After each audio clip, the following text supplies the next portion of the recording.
কাজের শিডিউলের সঙ্গে মিল নেই, যে কারণে দপ্তরের পক্ষ থেকেও তা বাতিল করে দেওয়া হয়েছে। কিন্তু তারপর রাতের অন্ধকারে সুযোগ নিয়ে শিডিউল বহির্ভূত সামগ্রী ব্যবহার করা হচ্ছে। আর এক্ষেত্রে স্থানীয় তৃণমূল নেতা এবং পঞ্চায়েত সদস্যদের মদত রয়েছে। সম্প্রতি ধূপগুড়ি ব্লকের মাগুরমারি 2 নম্বর গ্রাম পঞ্চায়েতে শুরু করা জলঢাকা নদীর উপর সেচ দপ্তরের পক্ষ থেকে বাঁধ তৈরির কাজ শুরু হয়েছে।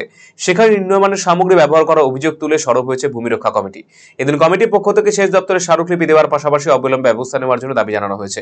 দীর্ঘ বছর থেকে ধূপগুড়ি ব্লকের ময়নাতলী, দক্ষিণ আলতা গ্রাম, জাকাইনা গ্রামগুলোতে জলঢাকা নদীর ভাঙনে কৃষি জমি নদীগর্ভে চলে যাওয়ার ঘটনা ঘটে আসছে, যে কারণে জমি রক্ষার জন্য এলাকায় বাঁধ তৈরির দাবি শুরু করে স্থানীয়রা। শেষে ভাঙন রোধে দক্ষিণ আলতা গ্রাম এলাকায় 2.5 কোটি টাকা ব্যয়ে 1050 মিটার বাঁধের কাজ শুরু হয়েছে। এদের স্থানীয় বাসিন্দা মমিনুর ইসলাম জানিয়েছেন, চলতি বছর মার্চ মাসে কাজ শুরু হলো, বর্ষার জন্য কাজ বন্ধ রাখা হয়েছে। ফের নভেম্বর থেকে কাজে হাত দেওয়া হয়েছে, কিন্তু দেখা যাচ্ছে কাজের শিডিউল অনুযায়ী যে ধরনের সামগ্রী ব্যবহার করার কথা তা করা হচ্ছে না।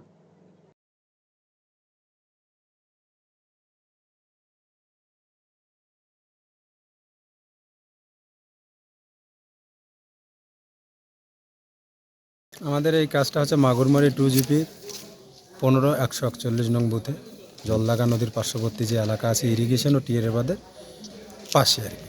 আর কতখানি জায়গায় বাঁধ তৈরি হচ্ছে? বাঁধ তৈরি হচ্ছে, আমাদের যেটা ডিমান্ড ছিল মানে 2500 মিটার, সেই 2500 মিটার কাজ কিন্তু বরাদ্দ হয়নি, বরাদ্দ হয়েছে 1050 মিটার। এই 1050 মিটার কাজের মধ্যে দুটো এজেন্সি ভাগ করে নিয়েছে, 525 করে। আমরা যেটা সচক্ষে দেখছি গ্রামবাসী, আমরা তো শুধু না, ডিপার্টমেন্টের লোকও দেখছে, এমনকি এজেন্সিও পুরোপুরি জানে যে ওইখানে একজন পঞ্চায়েত সদস্য আমাদের বুথের পঞ্চায়েত সদস্য, এমনকি বুথ সভাপতি, তারা ওইটার সঙ্গে জড়িত আছে বলে আমাদের মনে হয়। কেননা ওইখানে এজেন্সিকে আমরা দেখতে পাই না, কিন্তু সাইটে এজেন্সি থাকে না, ওরাই দাঁড়িয়ে থেকে এই অবৈধ কাজগুলো করছে, নিম্নমানের ম্যাটেরিয়ালসগুলো জলে ফেলছে। সেটা ডিপার্টমেন্টের চোখে ধুলো দিয়ে যখন করছে, আগে তো করছিল ওদের সামনে, ওরা যখন নাকচ করে দিল যে এই বোল্ডার আমাদের এখানে চলবে না, সর্বনিম্ন আমাদের শিডিউলে আছে 15 কেজি, তো সেখানে 15 কেজি আপনাদের এখানে হাই মাল নেই, এই মালগুলো চলবে না, এগুলোকে সরিয়ে ফেলুন।